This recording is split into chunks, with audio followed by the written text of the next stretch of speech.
Hey guys, welcome back to Deepak's Daily Reading. We're going to be talking again about Triggers by Marshall Goldsmith. I did finish this book yesterday, but there's some notes that I see I've not covered and shared with you. So, ego depletion, which is a little bit different from decision fatigue, because decision fatigue is the inability to necessarily make the strong decisions, but ego depletion is also when it's accompanied by irritability and you struggle with emotional management.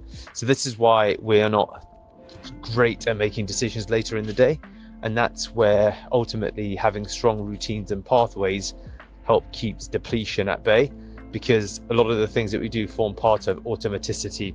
So this is why strong routines actually do work well. What's interesting is that someone like Alex Hormozy, I need to double check the video, I've not watched it yet, but I know he's got a video titled Why Routines are Bad, or maybe he just means strict structure. But in any event, I do see that having a strong routine right now for me appears to be quite helpful at the moment. It's the same routine, but I've just leaned into it a lot more strongly of late with the 4:30 wake up, committing to 2 hours per day of reading. And with all that it's teaching me, I do think it remains to be seen, but I feel like it's having a direct impact. But of course, I know that's a reinforcing loop. In any event, I think that makes a lot of sense why Steve Jobs would wear the same black turtleneck in jeans, etc. So that's that. And having structure for any system that we put together. Oh God, looks like it's going to rain. But having any structure that's in place for systems is really helpful. So an example is the structure that's in place, the therapeutic structure that's in place for people that suffer from death within the family. You'll have grief counselors, you'll have a support network, you have time off work, and this is part of the process that can help support someone through grief, and these systems are there in place to help make processes more fluid. So now dealing with areas in which your patience runs short effectively, or your ability to do anything is problematic. I think we spoke about this concept, I think I did, of asking yourselves active questions. So rather than is work satisfying you, how are you keeping satisfied at work, being a better question, instead of have you got clear goals at work, are you setting yourself clear goals at work, being a better question. So similarly, when you're in trying situations, you can have a hourly clock that runs in your own mind where even your phone buzzes, and you can ask yourself, am I doing the best? It's the AWOT. Am I at this time doing, I forget what AWOT exactly stands for. It's a bit frustrating, but anyway, it's at this time am I doing my best too? And that might be the whole concept of make Daniela laugh, make Daniela feel loved.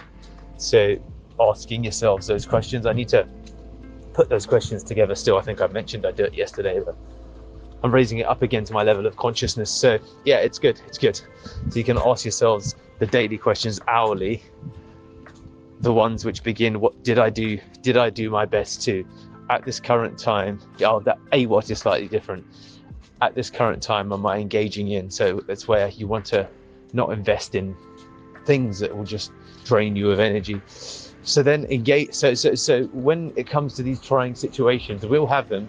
Engaging in pre-awareness when you're getting into an environment where you might experience ego depletion is important. So that might be things such as shopping, packing, anything that you feel requires, for example, patience. And it's different for everybody, of course, but you can revert to the hourly questions in this environment. So then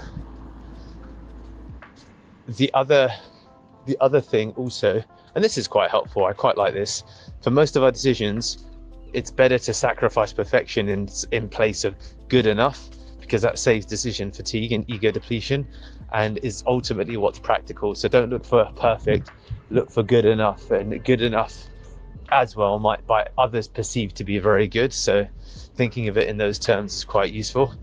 And one economist calls this satisficing, because this is what we use it to help commodify our everyday decisions.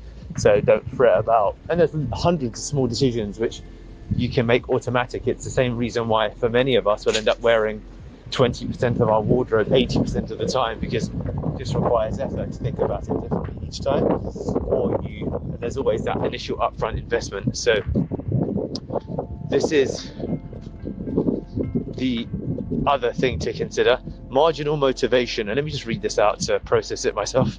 Marginal motivation produces a marginal outcome. So if you're upset with progress in any area of your life, you must consider putting actual intentional work. You must consider the intentional work you're putting into it. So I don't know how this relates to triggers, but I guess you can set up triggers in your environment to produce greater degrees of motivation and or reduce barriers to resistance. So it's about the intentional work. So I'm really not putting any intentional work into learning Italian, therefore I'm not learning Italian. So here we go. Actually, you know what? I'll wrap it up there, and that's a good place to stop. Hey guys, it's Deepak Shukla here. I am huge on listening to books on Audible. So if you're interested in getting all of the insights as I discover them through the course of all the books I read, please do comment, like, and of course subscribe so that you get notified every time we release a video. Thank you so much, and I hope to hear from you soon.